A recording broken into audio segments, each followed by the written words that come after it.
பிரியன் sir, மாநிலங்களவை உறுப்பினருக்கான தேர்தலில் திமுகவுடைய கணக்கு என்ன, திரு ஸ்டாலினுடைய கணக்கு என்ன, இந்த கேண்டிடேட்டுக்கான வாய்ப்புகள் கொடுக்கப்பட்டது? தேர்தல் கணக்கு தான், வேற ஒன்றும் இல்லை. கிளியர் தேர்தல் கணக்கு. சரியான முடிவு ஆக்சுவலாக. கட்சிக்காரங்களுக்கு எந்த விதமான கட்சிக்காரங்களுக்கு கொடுத்தது மூலமாக வேறு யாரையும் வெளியிலேருந்து மறுபடியும் உள்ளே கொண்டு வராமல் அதுக்கான வாய்ப்புகள்லாம் இருந்தது.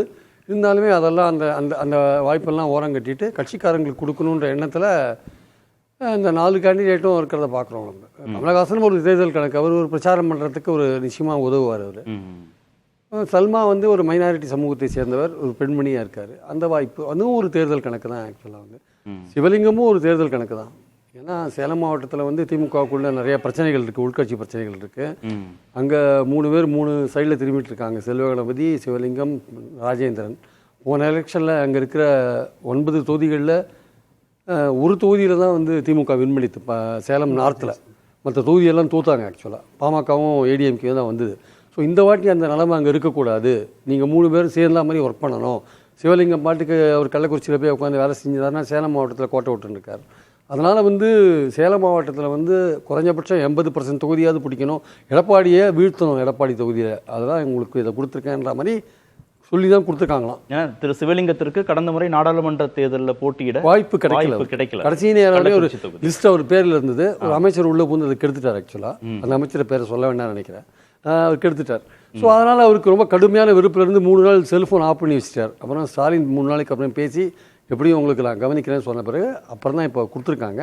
அவர் 40 வருஷமாக திமுகவில் இருக்கார் சார். பல எலெக்ஷனில் வாய்ப்பு கிடைச்சது இல்லைன்னு சொல்ல முடியாது.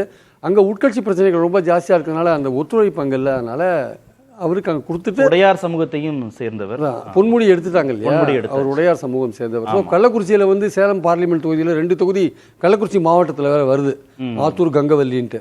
அங்கெல்லாம் உடையார்கள் கொஞ்சம் ஜாஸ்தியாக இருக்காங்க. ஸோ அங்கே போய் ஒரு வேலை செய்யறதுக்கு சௌரியமாக இருக்கும். பார்லிமெண்ட் எலெக்ஷனில் இவன் சட்டமன்ற எலெக்ஷன்லையும் அது சௌரியமாக இருக்கும். சேலம் மாவட்டத்துலேயும் கொஞ்சம் ஒர்க் பண்ண வேண்டியிருக்கும். அங்கே இருக்கிற ஒரு தொகுதி தான் திமுக வந்தது. ஸோ உடையார் ப்ளஸ் அங்கே சேலம் மாவட்டத்தில் ஒற்றுமையாக வேலை செய்யணும். உங்களுக்கு ஒரு வாய்ப்பு கொடுத்துருக்கேன், இதை பயன்படுத்தி கொண்டு நீங்கள் திமுகவை 80% இடத்துலையாவது நீங்கள் வெற்றி பெற வைக்கணும். போன வாட்டி மாதிரி முற்றிலும் கோட்டை விட்டுறாதீங்க அப்படின்றதான் பாயிண்ட். அதுக்காக தான் அந்த அது ஒரு தேர்தல் கணக்காக நம்ம பார்க்குறோம். சிவலிங்கத்தை பொறுத்த மட்டும் அது ஒரு முக்கியமான விஷயம்.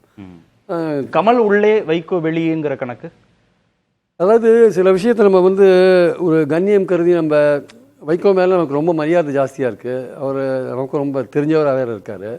நம்ம சில விஷயம் சொல்லும்போது அதை அவங்க பர்சனலாக எடுத்துக்கூடாது. ஏன்னா அவர் 4 தடவை ராஜ்யசபா எம்பியாக இருந்திருக்கார் சார். ஒரு கட்சியில் வந்து 2 தடவைக்கு மேலேயே நீங்கள் எம்பியாக இருக்கிற, ராஜ்யசபா எம்பியாக இருக்கிறது ரொம்ப கஷ்டம். திருச்சி சிவா 4ஆவது தடவை இருக்கார். விடுதலை உரிமை 2 தடவை இருந்தார். 3ஆவது தடவை கொடுக்கும்போது அவருக்கு பிரச்சனை பண்ணாங்க, கிடைக்கல கடைசியில். ஸோ அது மாதிரி பார்த்தீங்கன்னா உங்களுக்கு வந்து 3 தடவை 4 தடவை இருக்கிறவங்களாம் இருக்காங்க. இவர் 4 தடவை இருந்தது மட்டும் இல்லை, இவருக்கு ஏஜும் ஆகிடுத்து. அடுத்த பையனை டெவலப் பண்ணிட்டார். பையன் லோக்சபா எம்பியாக இருக்கார். ஸோ கட்சியும் பையன் கையில் போகிறதுன்னு தெரிஞ்ச விஷயம். அது இயல்பு, மற்ற கட்சியில் நடக்கிற மாதிரி தான் அங்கேயும் நடக்குது வச்சுக்கோங்க. ஸோ அவருக்கும் ஏஜ் ஆகிடுத்து, உடல்நிலை சரியில்லை. அவர் வந்து பொது வாழ்க்கையில் இருக்கலாம், ஒரு சிறந்த நாடாளுமன்றவாதி, மீண்டும் ஒரு முறை அதில் எந்த சந்தேகமும் இல்லை. பட் அவருடைய பீரியட் முடிஞ்சு போச்சு சார். அது வந்து சில கசப்பான உண்மைகளை நம்ம ஒத்துக்கணும். நம்ம அது அவருக்கு பிடிக்காத இருக்கலாம். அவர் வெளியில் பொது தொண்டு செய்யலாம், திமுகவுக்கு பிரச்சாரம் பண்ணலாம், மதிமுக வளர்க்கலாம், அதெல்லாம் பண்ணலாம். பட் அந்த இது அவ்வளோதான், அது சேச்சுரேட் ஆகிடுது. 86 85 வயசில் வந்து நீங்கள் அதோட நிறுத்திக்கணும். 75 வயசே ரொம்ப அதிகன்றது என்னுடைய கருத்து. ஸோ அதோட நீங்கள் நிறுத்திக்க வேண்டிய அவசியம் இருக்குது. அது ஸ்டாலின் வந்து இதெல்லாம் வெளியில் ஸ்டாலின் சொல்ல மாட்டார். இதெல்லாம் நம்ம நம்ம சொல்கிறோம், அவர் சொல்ல மாட்டார் வச்சுக்கோங்க. இதெல்லாம் அவங்க மனசில் ஓடாதான்னு. ஸோ அதனால் அவர் வந்து கொடுக்கலன்றதான் உண்மை. இது வந்து ஒரு பிட்டர் ஃபேக்ட். இது ஆக்சுவலாக அது கேட்குற வைகோக்கே சங்கடமாக கூட இருக்கலாம், அது மதிமுககாரர்களுக்கு ரொம்ப சங்கடமாக இருக்கலாம். பட் அது உண்மை, அது ஜீரணிச்சு தான் நீங்கள் ஆகணும் ஆக்சுவலாக. இதுதான் சேச்சுரேட்டட், அந்த பாயிண்ட் உச்சகட்ட நிலையை எட்டிட்டார். இதுக்கப்புறம் அவர் ஓய்வெடுத்துக் கொள்வது அல்லது பொது தொண்டு செய்வது என்பது அவரது விருப்பம். ஆனால் இதுக்கப்புறம் நீங்கள் வந்து பார்லிமெண்ட்டுக்கு போய் அப்படின்றது வந்து உங்கள் அடுத்த தலைமுறையை நீங்கள் டெவலப் பண்ணிட்டீங்க, உங்கள் சன்னை கொண்டுட்டீங்க. அவர் லோக்சபா மெம்பராக இருக்கார். அதனால் அது கரெக்டான முடிவு தான் அது. 2வது வந்து இன்னொரு தோழமை கட்சிக்கு அவர் கொடுத்துருக்கார்.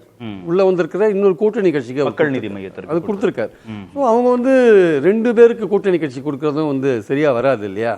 ஸோ அதனால வந்து அவங்க அந்த முடிவு வாக்குகள் அடிப்படையில் பார்க்கிற போது மதிமுக பல ஆண்டுகளாக இருக்கக்கூடிய கட்சி, திமுகவுக்கு இணக்கமான ஒரு நிலைப்பாட்டில் இருக்கிறாங்க. அந்த ஓட் டிரான்ஸ்ஃபர் நடக்கும். மக்கள் நீதி மையத்திற்கும் திமுகவுக்குமான ஓட் டிரான்ஸ்ஃபர் வந்து நடக்குமா? அப்படின்னு தானே கேட்குறாங்க, விமர்சிக்கிறாங்க. இல்லை, மக்கள் நீதிமன்றத்துக்கும் திமுகவுக்குமான ஓட் ட்ரான்ஸ்ஃபர் அது தாராளமாக நடக்கும் சார். அதில் எந்த பிரச்சனையும் கிடையாது. ஏன்னா வந்து கமலுக்கும் வந்து மோடிக்கு எதிராக தான் கமல் களமாடிட்டு இருக்காரு. இந்தியா கூட்டணியோட நோக்கம் என்ன? மோடிக்கும் பாஜகவுக்கும் எதிரான ஒரு களமாடுதல் தானே. அதுதானே கமலுடைய ரோலும் இருக்குது. கமல் வந்து என்றைக்கும் மத்திய அரசு ஆதரிச்சார், என்றைக்கும் மத்திய அரசோட கொள்கையில் ஒத்துண்டாரு, மோடியை எதிர்த்து தானே அவரும் களமாடிட்டு இருக்காரு. அப்படி இருக்கும்போது ஒரு திமுக அணியில் சேர்ந்துருக்கிறது வந்து ஓட் டிரான்ஸ்ஃபருக்கு ஈஸியாக இருக்கும் ஆக்சுவலாக வந்து. அதனால வந்து மதிமுகவும் கிட்டத்தட்ட வந்து ஓட் டிரான்ஸ்ஃபர், அவங்களுக்கும் வந்து லோக்சபா எம்பியாக துரை வைகோ இருக்காரு. அடுத்த வாட்டி அவர் எலெக்ஷனில் நிற்கணும், ஜெயிக்கணும், பல விஷயங்கள் அவருக்கும் எதிர்காலம்லாம் இருக்கு இல்லையா. ஸோ தற்சமயத்துக்கு அது பெட்டர் அரேஞ்ச்மெண்ட் வந்து வைகோவுக்கு பதவி கொடுக்காட்டி கூட பெட்டர் அரேஞ்ச்மெண்ட் திமுக இணைந்து இருக்கிறது தான். கமல் வந்திருக்கிறது பிரச்சார ரீதியாக ஒரு பலம் இல்லையா திமுகவுக்கு. ஸோ அது வந்து நிச்சயமாக வந்து ஸ்டாலின் இந்த விஷயங்களெல்லாம் ஆராய்ச்சி பார்த்து தான் வந்து எடுத்திருக்காரு என்பது என்னுடைய கணக்காக.